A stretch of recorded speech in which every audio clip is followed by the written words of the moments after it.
What if I told you that everything you believe, your morals, your purpose, your very sense of right and wrong, is built on a lie?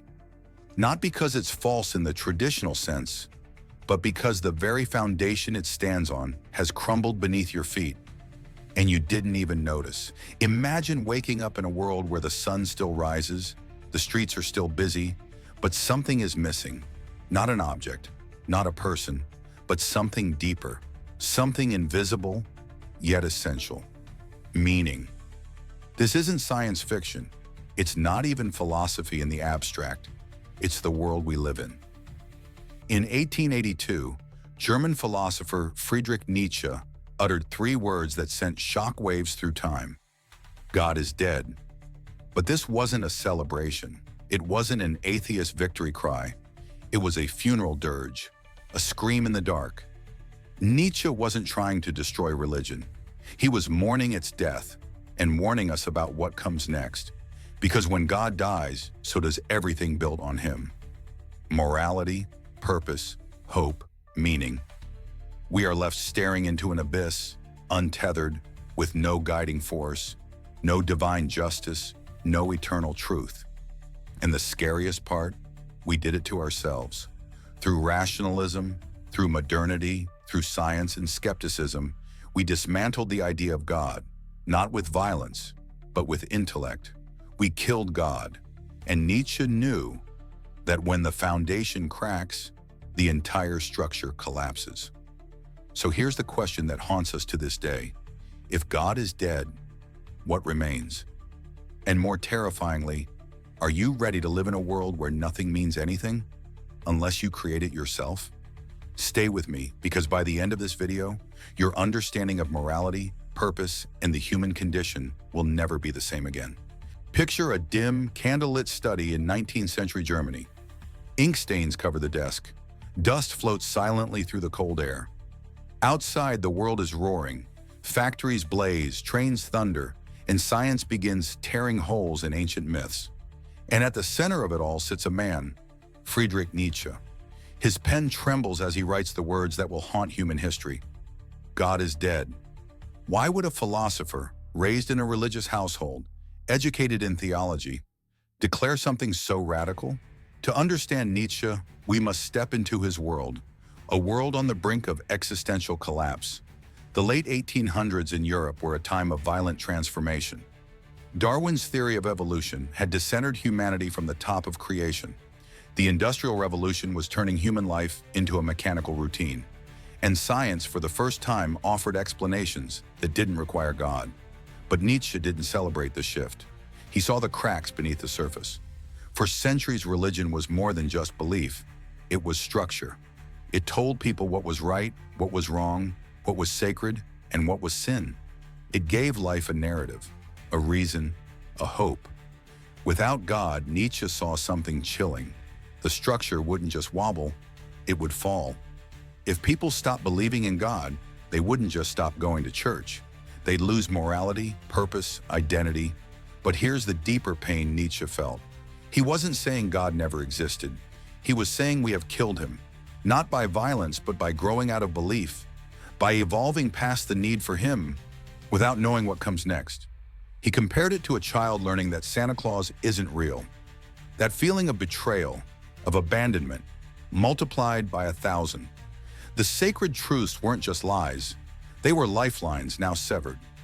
Nietzsche was not a destroyer of meaning. He was a prophet, crying out in warning as society sleepwalked toward an abyss. He feared a future where people, stripped of divine purpose, would spiral into nihilism, filling the void with money, pleasure, politics, power, anything to escape the terror of meaninglessness. He didn't hate religion, he grieved its death. And as he stared at those three words on the page, God is dead, he knew he had not sparked a revolution. He had written an obituary. Imagine you're standing at the edge of a vast abyss. You lean forward, expecting to see something. Ground, stars, light, anything. But there's nothing, just darkness, just emptiness. Now imagine that this abyss isn't outside you, but within. For centuries, religion wasn't just a belief system. It was a psychological safety net. It gave us direction, It gave us comfort. It told us who we were, what mattered, and what came next. But when Nietzsche declared God is dead, he wasn't simply attacking religion. He was pointing to the collapse of this mental scaffolding. What happens to the human psyche when its deepest answers disappear? What happens when justice, morality, and meaning vanish overnight? Today, psychologists call it an existential crisis. Nietzsche felt it long before it had a name. When people lose belief in a higher order, they don't become free in the way we like to imagine. Instead, they feel untethered, adrift in a universe with no compass. Sure, at first it might seem liberating. No more divine judgment, no rules, pure freedom. But without direction, freedom becomes a prison, like floating in space with no gravity to hold you, no path to follow, no home to return to. And here's the terrifying part Nietzsche saw. Most people aren't ready for that kind of freedom. Without God, there is no ultimate right or wrong. Without a cosmic plan, there is no reason for suffering. Without eternity, life becomes a fleeting flash, with no guarantee it meant anything. You might replace God with pleasure, politics, or possessions. But none of them satisfy. None of them reach into that void and fill the silence that follows the death of belief. And so Nietzsche warned, we are spiraling toward a crisis, not just of faith, but of the mind. A crisis that looks disturbingly familiar today. One of the greatest tragedies of Nietzsche's legacy is how misunderstood he became. People see God is dead and assume he was celebrating it. They think he was just another rebellious intellectual cheering the fall of religion. They imagine him as a cold nihilist telling the world, nothing matters, do what you want. But that couldn't be further from the truth. Nietzsche wasn't rejoicing. He was mourning. He didn't see the death of God as a triumph.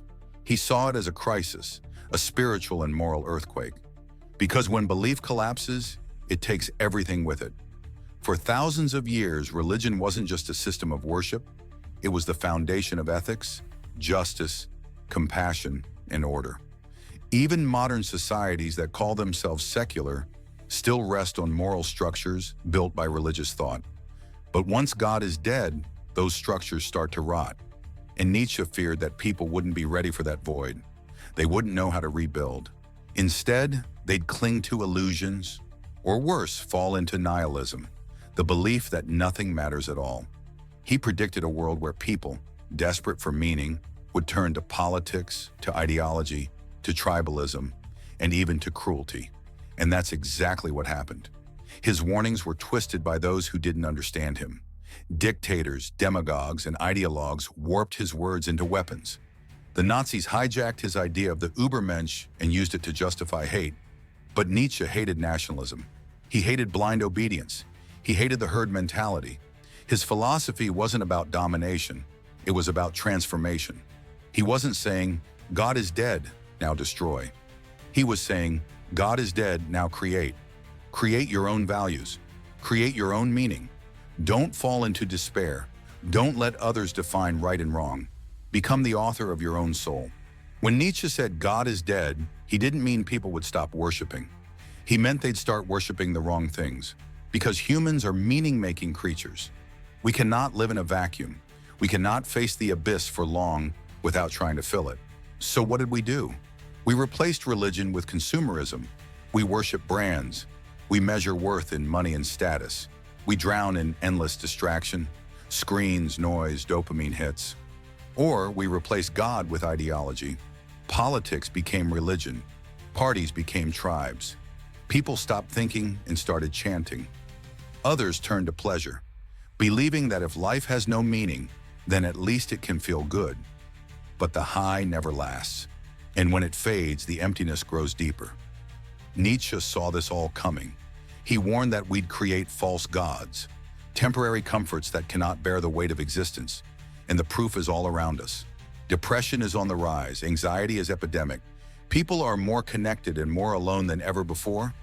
Why? Because we are still living in Nietzsche's prophecy, still pretending that meaning can be bought, elected, streamed, or consumed. But deep down, we know it's not enough. And Nietzsche knew the way out wouldn't be easy. He didn't believe in returning to old faiths or clinging to hollow rituals. He believed in rebuilding from the ground up. He envisioned a new kind of human, one strong enough to face the void and not flinch, one brave enough to create meaning where none was given. Not a follower, not a victim, but a creator. When Nietzsche looked into the abyss, he didn't flinch.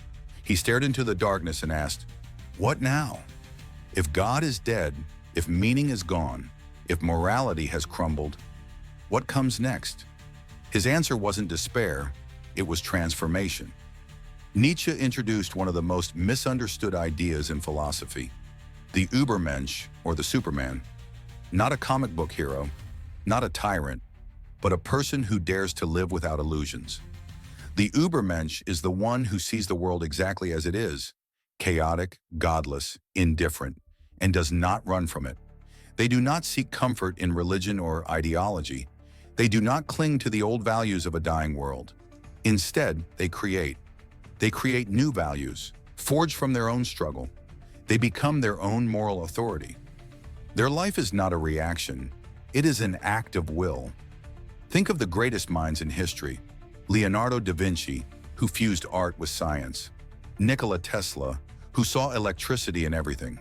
Frida Kahlo, who painted her pain into power. These weren't just people.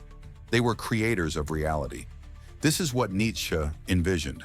Not obedience, not comfort, but a human being who writes their own code, who does not ask, "What should I believe?" but dares to ask, "What can I create?"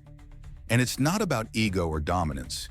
It's about authenticity, about living a life that is truly yours, not borrowed, not inherited, not imposed. But here's the catch. The path to becoming the Übermensch is brutal. It requires facing your deepest fears.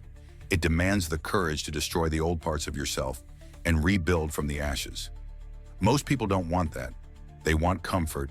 They want rules. They want someone to tell them what life means. But Nietzsche's challenge was this: if you can't rely on God, then become something greater than you were. Not divine, not perfect, but awake. Because in a world where the gods have died, the only ones left to carry the torch are us. What drives you? Not your goals, not your job, not even your dreams. I'm talking about something deeper, something primal, something Nietzsche called the will to power. This is not about dominance over others. It's not about brute strength, political rule, or physical control. It's about something far more profound, the drive to overcome. For Nietzsche, every living being is pushed by a force, not to survive, not to reproduce, but to grow, to transcend, to assert its essence over chaos. The will to power is the desire to shape your own destiny, to climb higher even when the world tells you to stay low, to forge meaning even in the heart of meaninglessness. It's what separates those who drift from those who rise. Think about the last time you broke through a limit, physical, emotional, intellectual. The moment you faced fear and didn't run. The moment you created something new when everyone doubted you. That wasn't luck. That was your will to power. But most people never tap into it. They wait. Wait for purpose to find them. Wait for someone to rescue them from the void. Wait for rules to be handed down, paths to be paved. Nietzsche's voice cuts through the silence. No one is coming. You must become. Every time you give in to fear, every time you follow the crowd, every time you abandon your potential for comfort, you are rejecting your will. You are suppressing your power. But the moment you decide, I will no longer be shaped by the world, I will shape myself. That is the moment you awaken. The will to power isn't a philosophy. It's a fire, a rebellion, a birth. It means becoming the author of your life. No excuses, no borrowed beliefs, no secondhand values. Just you, raw, exposed, free, and terrifyingly responsible for who you choose to become. So here we are. The gods are gone. The old truths lie in ruins. The sacred scripts that once defined our place in the universe are now nothing but dust and memory. And you are standing at the edge of the abyss, looking down and wondering what's next. Nietzsche never promised it would be easy. He didn't offer comfort or salvation or step-by-step guides. He offered something far more terrifying and far more powerful: responsibility. In a world where God is dead, you are the author of your ethics, your truth, your purpose, your very existence. But that responsibility is not for everyone. Most people will retreat, cling to old beliefs, worship false gods, numb themselves with distraction, blame the system, blame fate, blame anyone but themselves. Because it's easier to be a follower than a creator. It's easier to fall into nihilism than to rise into transformation. But Nietzsche believed that a new kind of human could emerge, a human who sees the chaos, the meaninglessness, the death of all divine order, and still chooses to create, a human who doesn't beg for meaning, but builds it from the ground up. Every thought, every action, every struggle, a brick in the cathedral of their own soul. That is the true challenge. That is Nietzsche's final test. Will you let the void consume you, or will you step into it and carve your own path? This isn't just philosophy. This is a call to action. Because at some point, whether in a crisis, a tragedy, or a quiet moment of reflection, you will be forced to confront the question: if life has no inherent meaning, then what will you make of it? There is no divine plan waiting for you, no pre-written destiny, only the terrifying, exhilarating freedom to define your own. So now, the choice is yours. Will you fall into the abyss, or will you become the one who rises above it?